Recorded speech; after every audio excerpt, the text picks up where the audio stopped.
നമ്മുടെയൊക്കെ ജീവിതത്തിൽ നമ്മൾ കണ്ടിട്ടുണ്ടാകും, പെട്ടെന്ന് ഒരു വലിയ പദവിയോ പണമോ അല്ലെങ്കിൽ അസാധാരണമായ ഒരു കഴിവോ ലഭിക്കുമ്പോൾ ചില മനുഷ്യരുടെ സ്വഭാവം പെട്ടെന്ന് മാറും.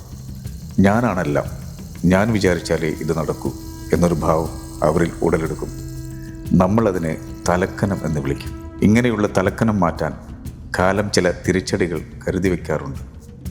നമ്മുടെ പുരാണങ്ങളിൽ അമിതമായ കഴിവും അധികാരവും നേടിയ ശേഷം ഒടുവിൽ സ്വന്തം തല നഷ്ടപ്പെട്ട് പകരം ഒരു ആടിൻ്റെ തലയോട് ജീവിക്കേണ്ടി വന്ന ഒരു പ്രജാപതിയുണ്ട്, ദക്ഷൻ.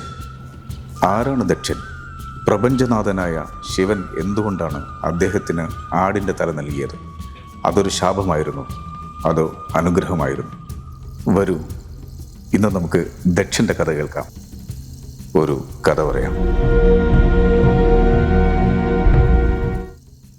ആദിയും അന്തവുമില്ലാത്ത ഈ പ്രപഞ്ചത്തിൻ്റെ നാഥനായ ബ്രഹ്മാവ് സൃഷ്ടികർമ്മത്തിൽ മുഴുകിയിരുന്ന കാലം.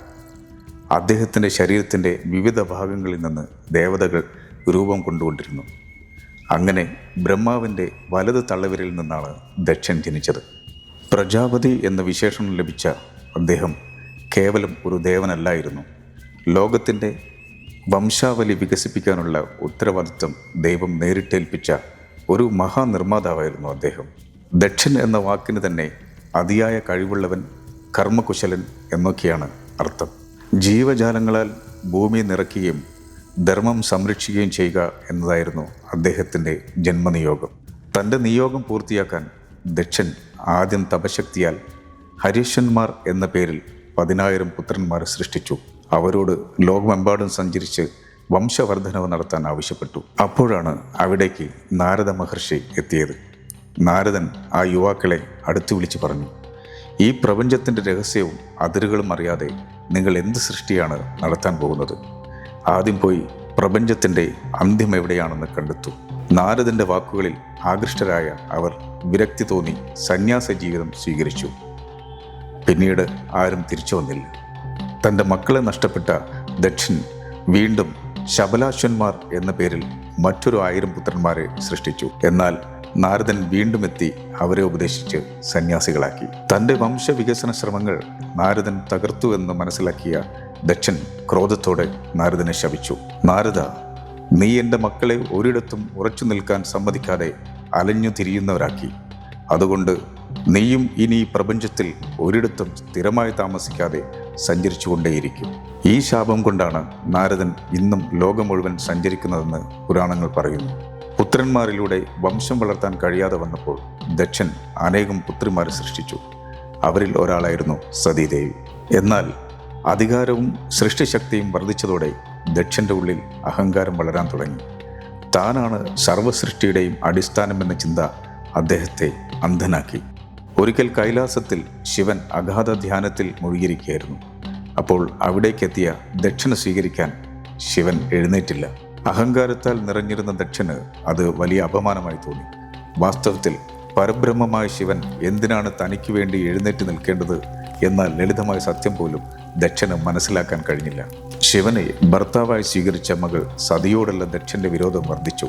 ശ്മശാനവാസിയും ഭസ്മം പൂശിവനും സർപ്പങ്ങളെ ആഭരണമാക്കിയവനുമായ ശിവൻ തൻ്റെ ആഡംബരത്തിന് യോജിച്ചതല്ലെന്ന് ദക്ഷൻ വിശ്വസിച്ചു.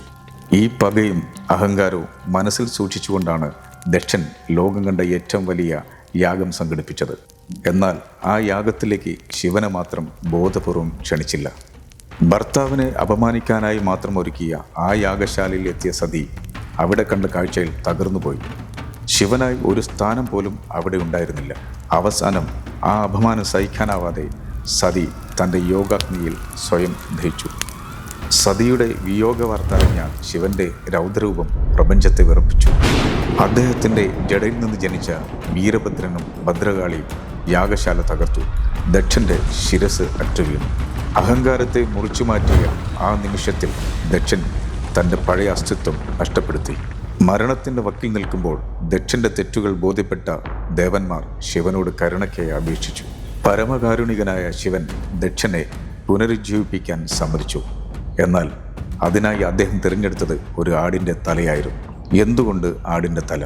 അഹങ്കാരത്താൽ നിറഞ്ഞിരുന്ന മനുഷ്യൻ്റെ ശിരസ് തിരിച്ചു വെക്കാൻ ശിവൻ തയ്യാറായിരുന്നില്ല.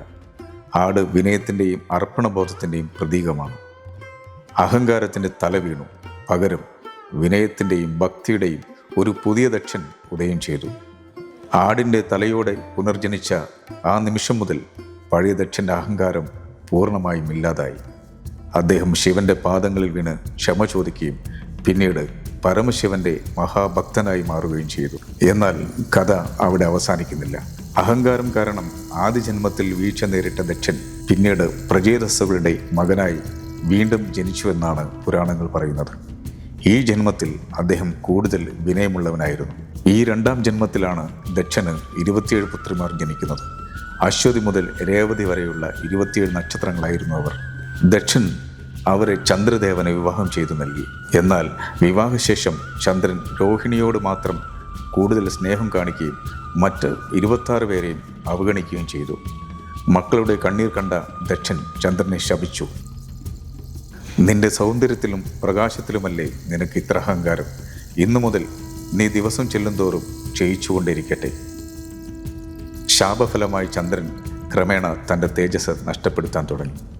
ഒടുവിൽ ചന്ദ്രൻ കൈലാസത്തിലെത്തി ശിവന്റെ പാദങ്ങളിൽ അഭയം പ്രാപിച്ചു. ദക്ഷന്റെ ശാപം പൂർണ്ണമായി മാറ്റാൻ ശിവനും തയ്യാറായില്ല. പകരം അദ്ദേഹം അനുഗ്രഹിച്ചു. ദക്ഷന്റെ ശാപം കാരണം നീ 15 ദിവസം ക്ഷയിക്കും.